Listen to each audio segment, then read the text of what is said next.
Hello every one.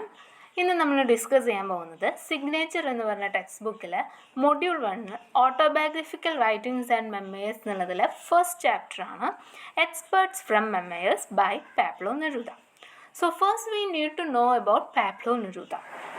Pablo Neruda was a Chilean poet, diplomat and politician. Then Pablo Neruda എന്നുള്ളത് അദ്ദേഹത്തിൻ്റെ pen നെയിമാണ്. His real name was Ricardo Eliecer Neftali Reyes Basoalto. Then he got Nobel Prize for Literature in 1971, and he was the 6th Spanish language writer and the 3rd Latin American who received this distinction. Then Neruda is often considered as the national poet of Chile. Then the most famous Colombian novelist Gabriel Garcia Marquez once called him the greatest poet of the 20th century in any language. Then Harold Bloom included Neruda as one of the 26 writers central to the Western tradition in his book The Western Canon. Then Neruda was a communist. When communism was banned in Chile in 1948, a warrant was issued to arrest Neruda. He had to go into exile for many years. After the death of Che Guevara in Bolivia in 1967, Neruda wrote several articles lamenting the loss of a great hero. Then Neruda condemned the United States for its involvement in the Vietnam War. There was great controversy about the death of Neruda when he passed away on 23rd September 1973. Although officially it was reported that Neruda died due to cancer, many people believe that it was a murder by poisoning. So this is about Neruda, Chilean poet.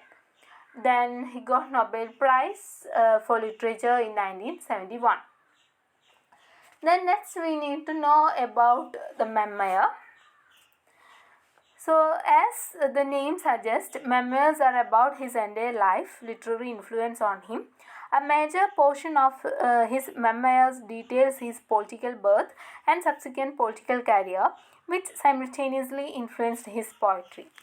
In fact, Neruda began to use poetry as a medium to express his political beliefs, as well as detail the momentous political occurrence happening all around him.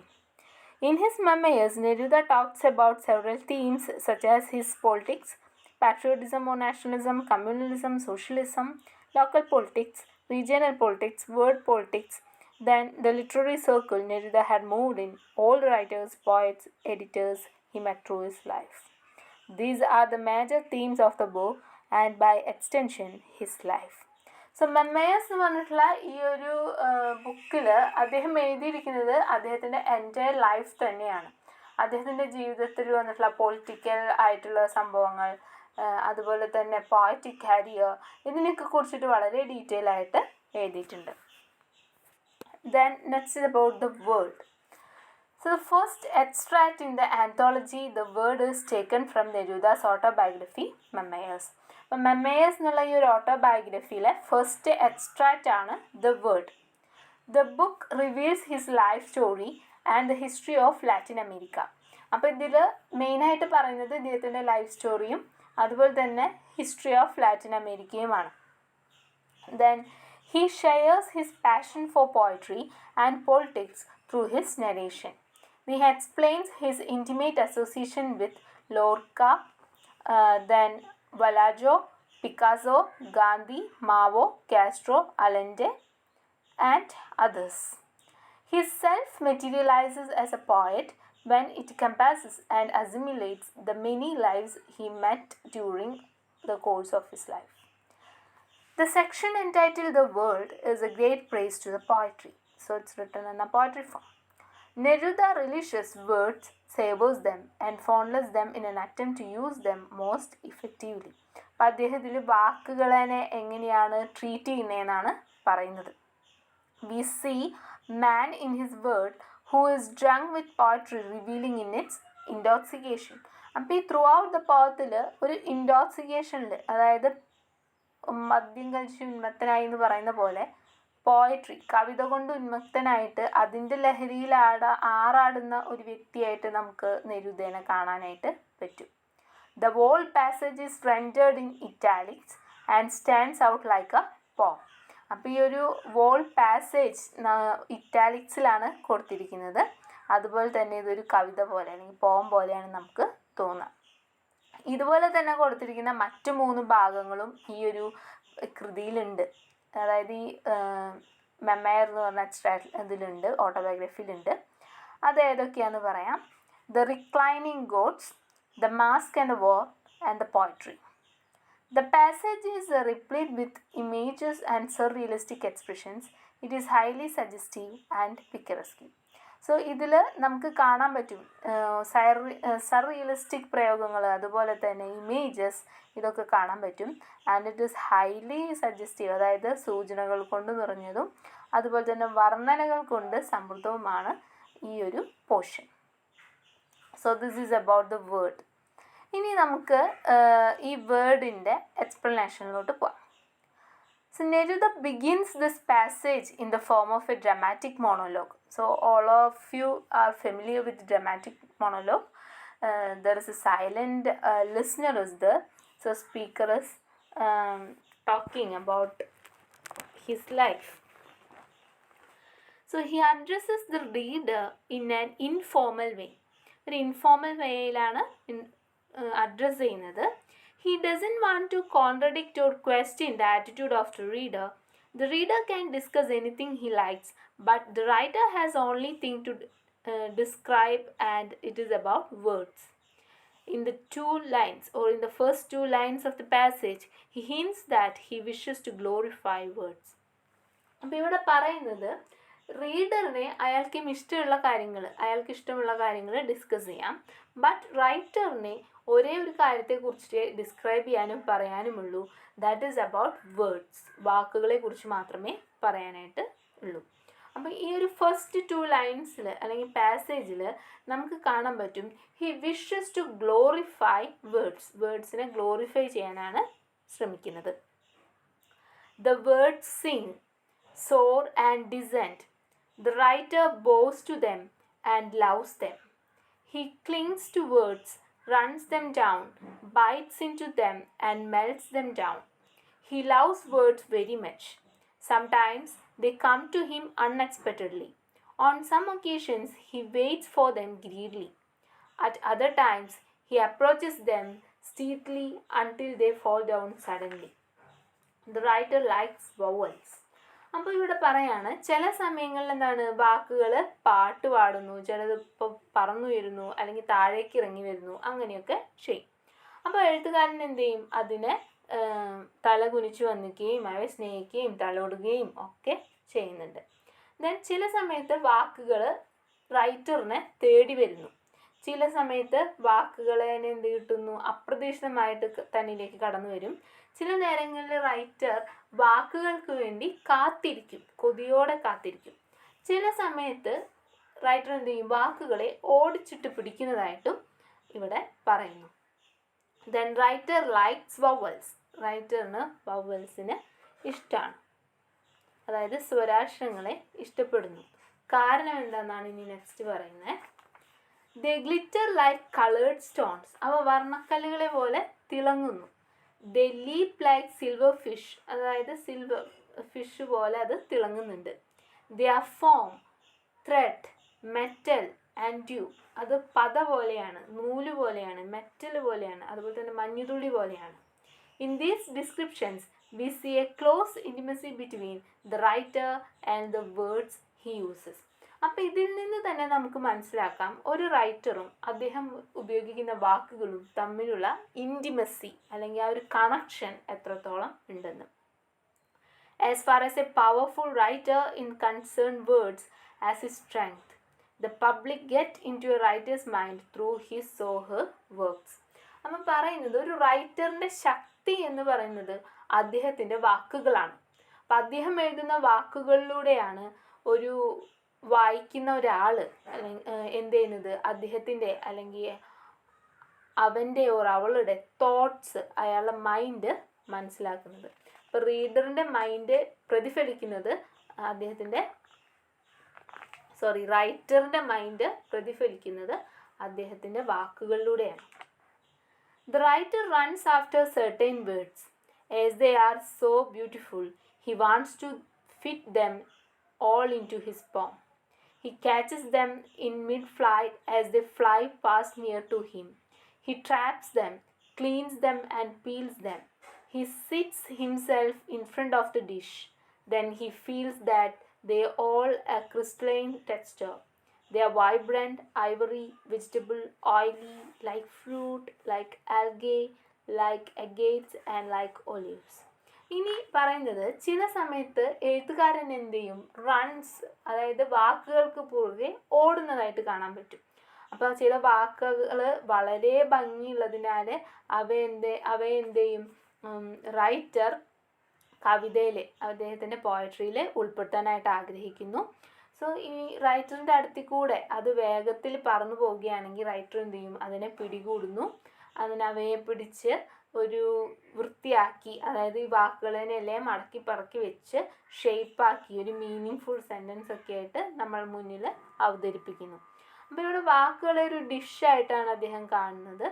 അതുപോലെ തന്നെ പറയുന്നുണ്ട് അതിനൊരു നിറമുണ്ട്, ഒരു Ivory കളറുണ്ട്. അതുപോലെ തന്നെ അതിനൊരു ഓജസ് ഉണ്ട്, ഒരു പച്ചക്കറി പോലെയാണ്. It's like oily and it's like fruit.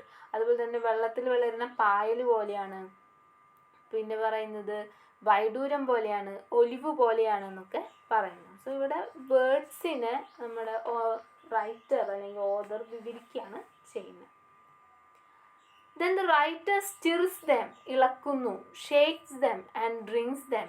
He gulps them down. He changes them to a pulpy mass. He garnishes them. He permits them to remain in his poems like stalactites, like silvers of polished wood, like coals, pickings from the shipwreck and gift from the waves. Everything exists in the world. ഇനി പറയുന്നത് എഴുത്തുകാർ അവയെ ഇളക്കുന്നു, കുലുക്കുന്നു, അവയെ കുടിക്കുന്നു, വാക്കുകളെ മിഴുങ്ങുന്നു. അദ്ദേഹം എന്ത് ചെയ്യുന്നു, വേർഡ്സിനെ ഒരു പൾപ്പ് രൂപത്തിലാക്കിയിട്ട് അവയ്ക്ക് ഭംഗി പകരുന്നു. ദെൻ സ്റ്റെലക്ടൈറ്റ് പോലെയും അല്ലെങ്കിൽ പോളിഷ് ചെയ്ത മരച്ചീലുകൾ പോലെ അല്ലെങ്കിൽ കൽക്കരി പോലെ അല്ലെങ്കിൽ കപ്പലിൽ നിന്ന് നമുക്ക് ഷിപ്രക്ക് ഉണ്ടായി കഴിഞ്ഞാൽ അതിൽ നിന്ന് നമുക്ക് അതിജീവിച്ച് ചെറു കഷ്ണങ്ങൾ കിട്ടും. അതുപോലെ സമ്മാനങ്ങൾ പോലെയാണ്. അങ്ങനെയൊക്കെ തൻ്റെ കവിതകളിൽ തുടർന്നും നിലനിന്ന് പോവാം അദ്ദേഹം അവയെ അനുവദിക്കുന്നു. അപ്പോൾ എല്ലാം നിലനിൽക്കുന്നത് everything is depended on the word. അത് ശരിയാണ്. ഒരു റൈറ്ററിൻ്റെ work it's depended upon his word വെച്ചിട്ടാണ് നിലനിൽക്കുന്നത്. Neruda says that an idea undergoes a complete change when we shift a word from its place or when we place an over-indulged word inside a phrase. Such a word finds it difficult to obey its master. ഇനി നമുക്കറിയാം, ഒരു വാക്കിനെ അതിൻ്റെ സ്ഥാനത്ത് നിന്നിട്ട് മാറ്റിയിട്ട് വേറൊരു വാക്കിനെ അവിടെ കൊണ്ടുവച്ചാൽ ചിലപ്പോൾ എൻ്റർലി അതിൻ്റെ മീനിങ് അല്ലെങ്കിൽ അതിൻ്റെ എഫക്റ്റ് തന്നെ മാറിയെന്ന് വരും. അതിനെ കുറിച്ചിട്ടാണ് ഇവിടെ പറയുന്നത്. അപ്പോൾ നമ്മൾ അത്ര ഇഷ്ടപ്പെട്ട് ഒരു വാക്കിനെ അവിടെ സ്ഥാപിച്ചതായിരിക്കും. അപ്പോൾ അതിനെടുത്ത് മാറ്റി വേറൊരു വാക്കിനെ വെക്കുമ്പോൾ ഒരാശയം സമ്പൂർണ്ണ മാറ്റത്തിന് വിധേയമാവുകയാണ് ചെയ്യുന്നത്. അപ്പം അത്തരമൊരു വാക്കിനെ അതിൻ്റെ യജമാനെ അനുസരിക്കുന്നതിൽ ബുദ്ധിമുട്ട് പ്രകടിപ്പിക്കുന്നു. അതായത് നമ്മൾ ഇത്രയും നേരം ഫിറ്റ് ചെയ്ത് വെച്ചിട്ട് ഒരു എഡിറ്റിങ്ങിൻ്റെ ഒരു സമയത്ത് നമ്മൾ വേറൊരു വാക്ക് കയറ്റി കഴിഞ്ഞാൽ എന്തോ ഒരു പൊരുത്തപ്പെടാത്ത പോലെ തോന്നും. Then the words have shadow, transparency, weighty feathers and hair. The words are very ancient and very new. They live in their buyer, hidden away, and in the budding flower. അപ്പോൾ അടുത്തത് പറയുന്നത് വാക്കുകൾക്ക് എന്താണ്, നിഴലുണ്ട്, ട്രാൻസ്പെറൻസി സുതാര്യത ഉണ്ട്, അതുപോലെ തന്നെ കനമുള്ള തൂവലുകളും അതുപോലെ ഹെയറും എല്ലാം ഉണ്ട്. അപ്പോൾ വാക്കുകൾ എന്താണ്, വളരെ പഴക്കമുള്ളതും പുതുമയുമുള്ളവയാണ്. അപ്പോൾ ഒരു ശവമഞ്ചത്തിൽ വയ്ക്കുന്ന മാർബിളും ഒളിസങ്കേതങ്ങളിലും മറ്റു പൂക്കളിലും എല്ലാറ്റിലും നമുക്ക് എന്ത് കാണാം, വേർഡ്സ് കാണാനായിട്ട് പറ്റും. Neruda appreciates its mother tongue Spanish as a great language. ഇനി അദ്ദേഹത്തിൻ്റെ മദർ ടങ്ങിനെ കുറിച്ച്, അദ്ദേഹം യൂസ് ചെയ്ത ലാംഗ്വേജിനെ കുറിച്ചിട്ടാണ് പറയുന്നത്. It is a fine language the Chilean people inherited from the fierce conquistadors or Spanish conquest. The words in Spanish language strode over a giant cordilleras over the rugged Americans. The words hunts for potatoes, sausages, beans, back tobacco, gold, corn, fried eggs with a voracious appetite. They swallowed up everything: legions, pyramids, tribes, idolatries, just like the one they brought along in their huge sacks. ഇനി മാതൃഭാഷയെ കുറിച്ച് പറയുന്നു. Spanish എന്ന് പറഞ്ഞു കഴിഞ്ഞാൽ വളരെ great ആയിട്ടുള്ള language ആണെന്നാണ് പറയുന്നത്. അപ്പം നെരൂദയ്ക്ക് അത് ഇഷ്ടമാണ്. സോ സ്പാനിഷ് എന്ന് പറഞ്ഞു കഴിഞ്ഞാൽ ആക്ച്വലി ചിലിയൻ പീപ്പിളിന് അവരുടെ സ്പാനിഷ് കോൺഗേഴ്സിൽ നിന്ന് കിട്ടിയ ഒരു ഭാഷയാണ് സ്പാനിഷ്. അപ്പോൾ നല്ലൊരു ഭാഷയാണെന്നാണ് പറയുന്നത്. അപ്പോൾ കുണ്ടും കുഴിയും നിറഞ്ഞ അമേരിക്കയും അതുപോലെ തന്നെ വലിയ മലനിരകളും തരണം ചെയ്താണ് സ്പാനിഷ് ഭാഷയിലെ വാക്കുകൾ മുന്നേറി വന്നത്. ഉരുളൻകിഴങ്ങ്, അതുപോലെ തന്നെ സോസേജസ്, ബീൻസ്, അതുപോലെ ബ്ലാക്ക് ടുബാക്കോ, ഗോൾഡ്, ചോളം, ഇതൊക്കെ എന്താണ്, എന്നിവയെല്ലാം അടങ്ങാത്ത വിശപ്പോടെയാണ് വാക്കുകൾ തേടി പോകുന്നത്. അപ്പം മതങ്ങൾ, അതുപോലെ പിരമിഡുകൾ, ഗോത്രങ്ങൾ, വിഗ്രഹാരാധനകൾ പോലെ അവർ അവരുടെ വലിയ ചാക്കുകളിൽ കൊണ്ടുവന്നതെല്ലാം വാക്കുകൾ മിനുങ്ങി. അപ്പോൾ എങ്ങനെയൊക്കെയാണ് വാക്കുകൾ മുന്നിലോട്ട് വരുന്നത് എന്നാണ് പറഞ്ഞത്. Whenever the Spanish conquerors went, they demolished the land. പറഞ്ഞാൽ സ്പാനിഷ് കോൺഗേഴ്സ് അവർ ചെന്നിടത്തെല്ലാം അവരെന്ത് ചെയ്യുന്നു, ആ ഭൂമി മൊത്തം നശിപ്പിച്ചിട്ടേ അവർ പോകാറുള്ളൂ. But words fell like pebbles out of the boots of the barbarians, out of their beards, their helmets and their horse shoes. അപ്പോൾ പറയണേ, എന്നാൽ അവരുടെ ബൂട്ടുകളിലും അതുപോലെ തന്നെ ബിയേർഡ്സിലും ഹെൽമെറ്റുകളിൽ നിന്നും അതുപോലെ കുതിരലാടനുകളിൽ നിന്നും അതുപോലെ പെബിൾസ് വെള്ളാരം കല്ലിൽ നിന്നും എല്ലാം സ്പാനിഷ് വാക്കുകൾ ഉതിർന്നു വീണു. അപ്പോൾ അതായത് ഇപ്പോൾ നമ്മുടെ നാട്ടിലൊരു ഇൻവേഷൻ നടത്തി കഴിഞ്ഞാൽ അവരുടെ ലാംഗ്വേജ് അവിടെ തന്നെ നിലനിൽക്കും എന്നാണ് പറയുന്നത്. ഇപ്പം നമ്മുടെ ഇവിടെ ബ്രിട്ടീഷേഴ്സ് വന്നു, അവരുടെ ഒരു കാലഘട്ടം അവസാനിച്ചിട്ടും കുറേ ഇംഗ്ലീഷ് വേർഡുകൾ ഇപ്പോഴും നമ്മുടെ ഇവിടെ നിലനിൽക്കുന്നു. സോ അതേപോലെ തന്നെയാണ് ചിലിയിലും സംഭവിച്ചത്. സ്പാനിഷുകാർ അവിടെ കോൺകർ ചെയ്ത് അവർ ആ ലാൻഡെ നശിപ്പിച്ച് തിരിച്ചു പോയെങ്കിലും അവരുടെ ഭാഷ അവിടെ തന്നെ നിന്നു.